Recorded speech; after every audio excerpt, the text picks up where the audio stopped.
Welcome to One Chapter, One Thought. I'm Pastor Chris from Lincroft Bible Church in New Jersey, and every weekday I read one chapter of the Bible and offer one brief devotional thought. Today's reading is from the book of Proverbs, chapter 28. The wicked run away when no one is chasing them, but the godly are as bold as lions. When there is moral rot within a nation, its government topples easily, but wise and knowledgeable leaders bring stability. A poor person who oppresses the poor is like a pounding rain that destroys the crops. To reject the law is to praise the wicked. To obey the law is to fight them. Evil people don't understand justice, but those who follow the Lord understand completely. Better to be poor and honest than to be dishonest and rich. Young people who obey the law are wise. Those with wild friends bring shame to their parents. Income from charging high interest rates will end up in the pocket of someone who is kind to the poor. God detests the prayers of a person who ignores the law.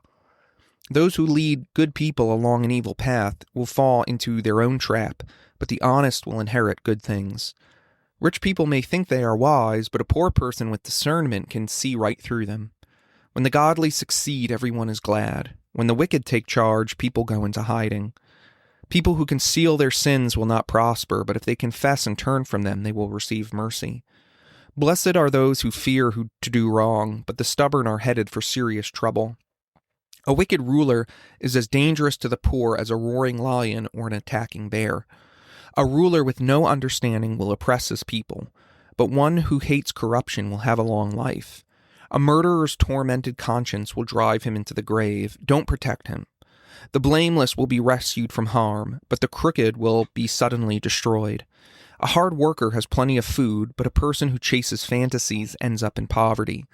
The trustworthy person will get a rich reward, but a person who wants quick riches will get into trouble. Showing partiality is never good, yet some will do wrong for a mere piece of bread. Greedy people try to get rich quick, but don't realize they're headed for poverty. In the end, people appreciate honest criticism far more than flattery. Anyone who steals from his father and mother and says, "What's wrong with that?" is no better than a murderer. Greed causes fighting. Trusting the Lord leads to prosperity. Those who trust their own insight are foolish, but anyone who walks in wisdom is safe. Whoever gives to the poor will lack nothing, but those who close their eyes to poverty will be cursed. When the wicked take charge, people go into hiding. When the wicked meet disaster, the godly flourish. One thought. The book of Proverbs is written to address everyday issues that we all face: work, relationships, family, things like that. And one area that comes up constantly in our own lives and in the lives of the original audience was money.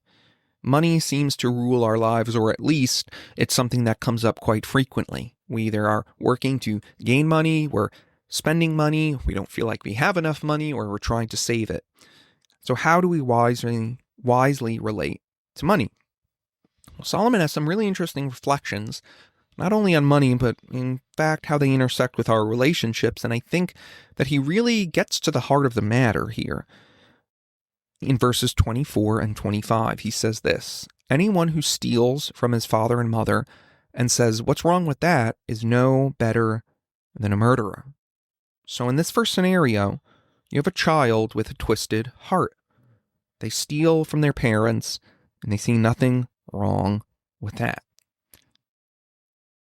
And what Solomon does here is that he points out that the same hatred that motivates this kind of stealing of money from someone, especially someone you love, is the same kind of hatred that motivates murder.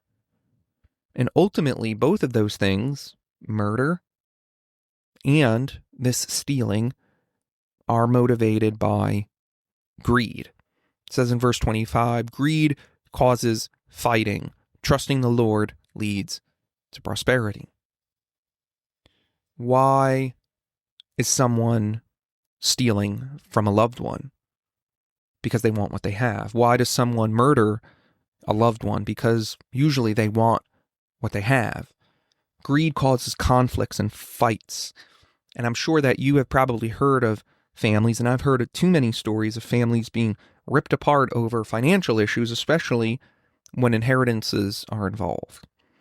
But a better way to approach money, Solomon points out, is by trusting the Lord.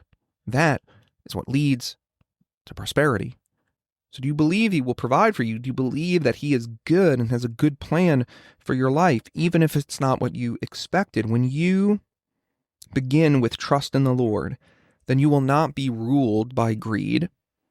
You won't be consumed by striving after wealth.